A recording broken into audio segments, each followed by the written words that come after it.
Pelayanan makan dan minum bagi para pengungsi korban gempa bumi di Posko Terpadu Gelora Samador, Maumere, Kabupaten Sika terus dilakukan. Berdasarkan keterangan yang diterima dari Koordinator Umum Dapur Umum Christianus Armstrong pada Selasa 18 Agustus, diketahui bahwa petugas menyiapkan makanan sebanyak 3 kali sehari dengan menu yang disesuaikan dengan kebutuhan para pengungsi.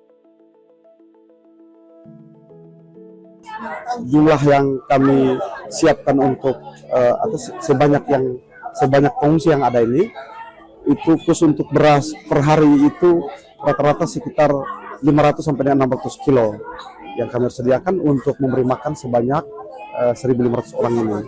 Sementara untuk daging atau lauk pauknya itu disesuaikan dengan jumlah yang ada. Untuk makan pagi, menu yang disediakan antara lain nasi, telur, serta mie instan yang diolah oleh petugas. Sementara untuk makan siang dan malam, pengungsi mendapatkan nasi, daging atau lauk pauk, serta sayuran. Selain makanan dan minuman, pemenuhan kebutuhan dasar lainnya juga terus dilakukan di posko terpadu, guna memberikan rasa aman dan memastikan kondisi para pengungsi tetap terlayani selama berada di lokasi pengungsian. Pelayanan ini menjadi bagian penting dalam penanganan pengungsi sehingga kebutuhan dasar, terutama makan dan minum dapat terpenuhi secara rutin dan terkoordinasi.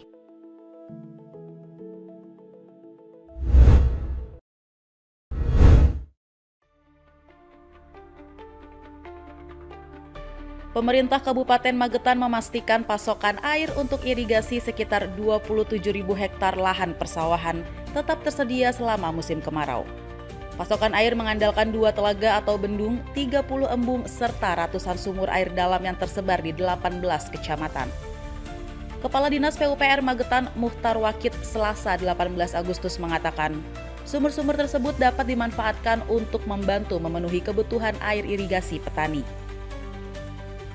30 embung yang mempunyai daya tampung air, kemudian ada 2 telaga, 1 telaga, 1 bendung, itu telaga Sarangan 3 juta meter kubik, kemudian Bendung Gonggang itu sekitar 2 juta meter kubik.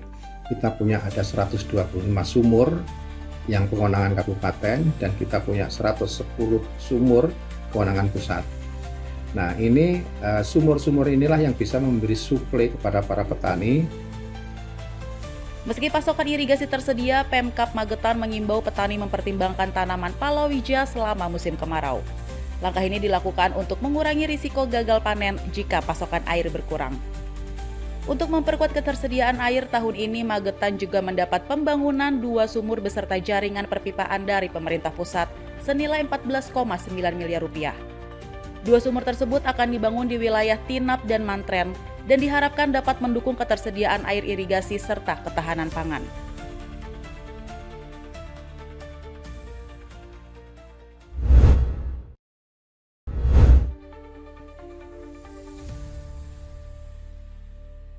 Menteri Sosial RI Saifullah Yusuf menegaskan tidak segan-segan untuk menonaktifkan kepesertaan Bansos Keluarga Penerima Manfaat atau KPM yang terbukti berulang menyalahgunakan dana bantuan untuk judi online.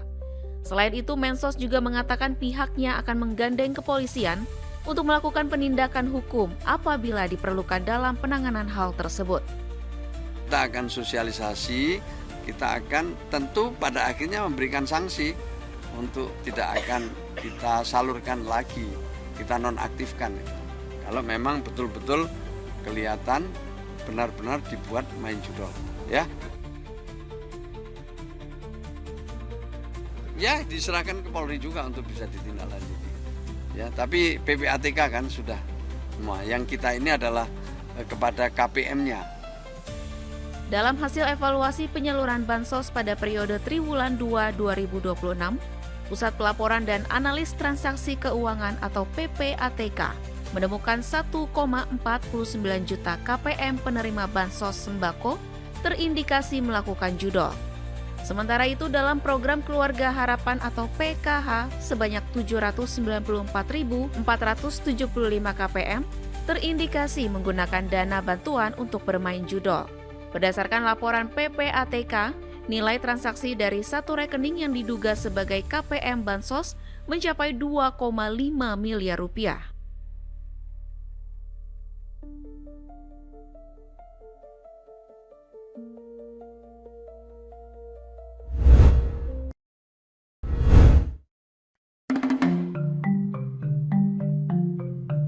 Enam abad berlalu sejak tahun 1414 Masehi. Namun Masjid Tua Wapawe di Desa Kaitetu, Kecamatan Leihitu, Kabupaten Maluku Tengah masih berdiri kokoh. Dari luar, masjid ini tampak begitu sederhana. Saat masuk ke dalamnya, kesederhanaan itu berpadu dengan peninggalan sejarah. Kita bisa melihat jejak masa lalu lewat beduk ratusan tahun, Al-Quran kuno, tongkat khotbah dari Arab, lampu kuno, dan tentunya mimbar lawas yang masih bertahan hingga saat ini. Kearifan lokal Maluku berpadu harmonis dalam arsitektur Masjid Wapawe. Bahan-bahan dari alam Maluku berperan penting sebagai material bangunan. Itulah yang menjadi daya tarik masjid yang tampilannya berbeda dari tipikal masjid di Asia Tenggara. Karena masjid ini usianya sudah 6 abad lebih, 14. Dari konstruksi bangunan yang ada, ini atapnya dari kalau dibilang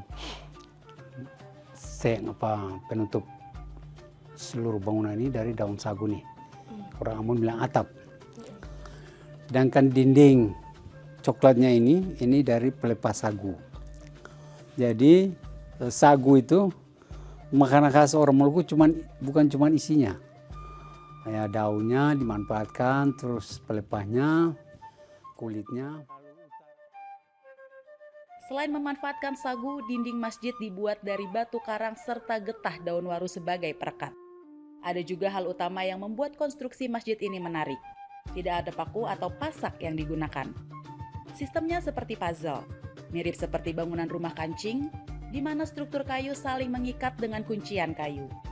Teknik konstruksi ini diterapkan karena Maluku termasuk daerah yang rawan gempa. Rambu-rambu adat juga jadi bagian penting dalam menjaga keaslian masjid ini. Ada lembaga adat yang disebut sebagai tukang 12 yang bertanggung jawab dalam pemugaran. Mereka punya keahlian dan tugas masing-masing dalam renovasi bangunan bersejarah ini. Selain menjadi tempat beribadah warga sekitar, Masjid Tua Wapawe adalah saksi perjalanan Islam di Maluku. Juga bukti tradisi dan kearifan masyarakat yang diwariskan dari generasi ke generasi.